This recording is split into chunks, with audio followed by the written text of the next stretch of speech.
What's going on, guys? I just wanted to do a quick video tutorial on pre-service setup that we do go through for our Sunday service experience.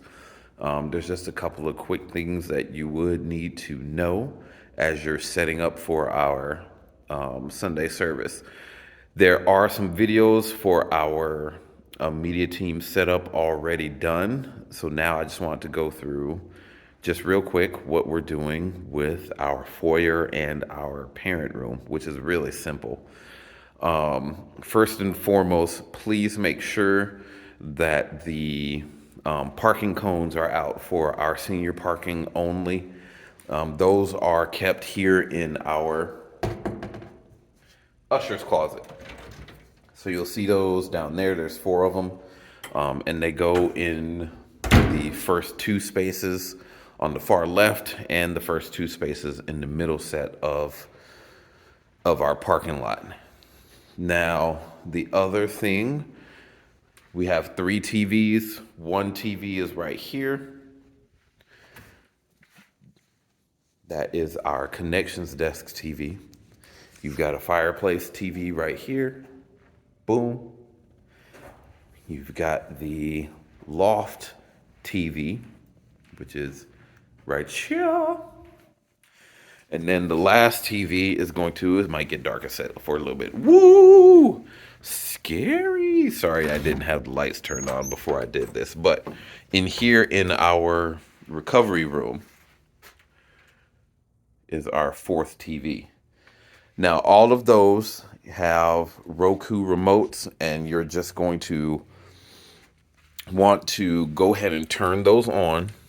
Now, for pre-service, before we start our live stream, I go to YouTube and we set it up for, you can either put it on like a fireplace, like one of those fireplace YouTube channels that just continuously shows a fireplace going, or I turn to our Christian Life Center page and have previous messages playing.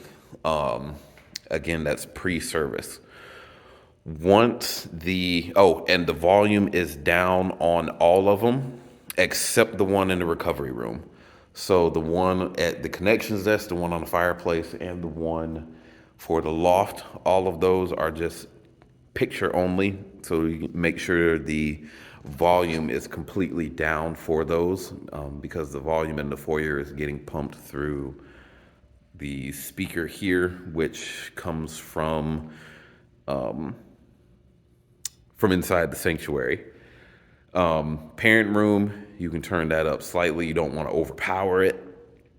But yeah, once 1025 hits or whenever we go live, you can check with our sound engineer or our media specialist who is upstairs in the crow's nest. You can just have them tell you when we go live. But once we go live, you're going to want to come back out and turn to our YouTube channel and make sure you select today's live feed. One other place that I do like to put it on live, just for anybody who might be preparing a meal or someone who might be working in the back. Hold on. Again, it's about to get dark. My bad. I should have had this like pre-done, but in the Family Life Center, the main Family Life Center TV, which is right here, I like to put that on the message as well, just because sometimes some of our food service staff or our security staff will be back here, and we don't want them to miss the message either. Back here, you're just going to want to make sure all of the students are in their classrooms, and you're going to want to make sure none of the teachers are using this area for one of their lessons. And again, it's easy to set up because it's just run off of this computer right here. Again, just go to our YouTube channel and select the live stream, and then the speaker. You'll see an on and off switch right here. And then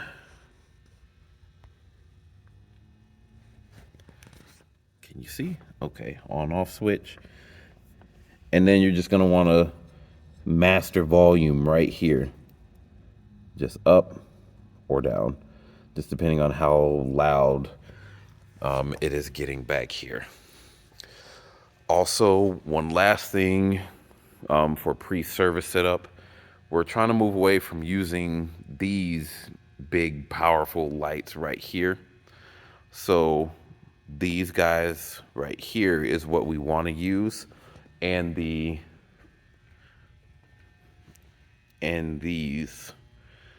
So these are all set up on one plug. You'll see it. You can't miss it, but it's upstairs in the student ministry lounge, which is this door right here. All you have to do is take the cord and plug it into the outlet. You'll see it's already right beside the outlet. Again, all you got to do is plug it in. As far as in here goes, in the actual Family Life Center, you just want to have these two off.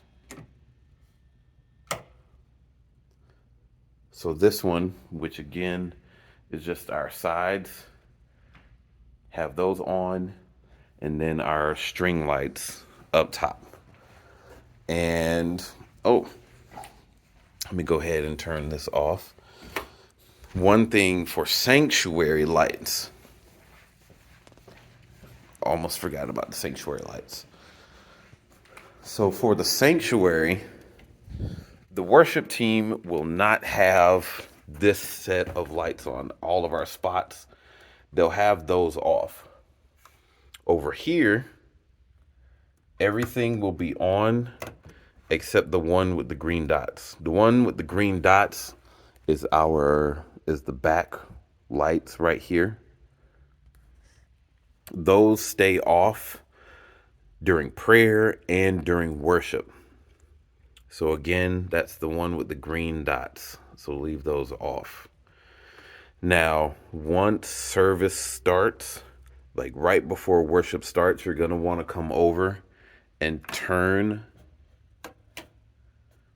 all of these on. So all of your spots, and then this guy is a turn dial. So you're going to want all of the stage lights on, plus the mids and the spots. Again, these backlights with the green dots, those are going to stay off during worship only. Once you get to announcements, what you want to do, again, on this set of right here, you'll see the wall. You're going to bring those down. These are the only ones that are like actually on a dimmer. So you'll see the walls. Hold on. Here's that fully. And then as you slowly fade them, they start to dim. I usually get them to about right there in like the middle position. And then everything else goes off. So during announcements, which the announcements will be playing on the screen, and then you just want to have these side lamps on right here. Now, during this time as well is when you're going to want to move anything on to the stage or off of the stage that you're going to need. Let me turn these on real quick. While it's dim, and while you're not being a distraction. So I know for Pastor Shauna, she likes the podium down on the very bottom. So at that point is when you can move the podium down, you can move the table down. If anything is left over from any special presentations, communion, while the lights are off, make sure that is when you move things around.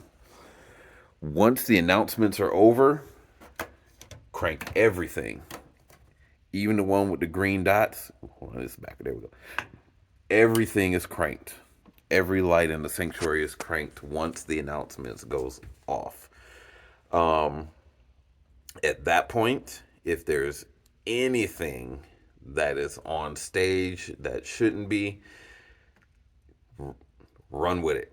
We don't want anyone trying to sneak across the stage or on stage, because that then becomes a bigger distraction. And during the message, we don't want to cause any distractions. Now, the last thing for pre service that I do want to go over is making sure the yellow microphone. The yellow microphone is the pastor's microphone. You're going to just want to make sure that is wiped down with like a sanitary wipe, and make sure the batteries are fresh. And I like to test it. Once the worship team is done, just grab it, test one, two, and just make sure that is up and running.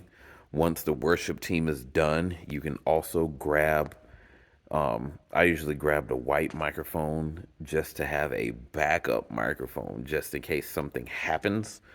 Like, it hasn't happened before, but if the yellow mic goes out or if the batteries just happen to be bad, you can subtly just go up and switch the microphones. So you'll just want to have that with you. And you'll just let the sound engineer, which is usually banning, let the sound engineer know which microphone you have as the backup microphone. And then just the last thing is just working with the sound engineer to make sure that the sound level in the foyer is at a good level for anyone who just needs to step out and take a break. Our security team out there is listening to the message, so just make sure the sound levels are at a good level for them. And that's the rundown. Um, if you have any questions, you can feel free to reach out to me. You can text me 574-318-1411. You can shoot me a message on Messenger for any questions, or you can ask any leader that's pretty like Dan. Dan is pretty familiar with everything. Banning is very familiar. And like I said, if all else, definitely reach out to me. Have a good night. Have a good service. Have a good day. One of those.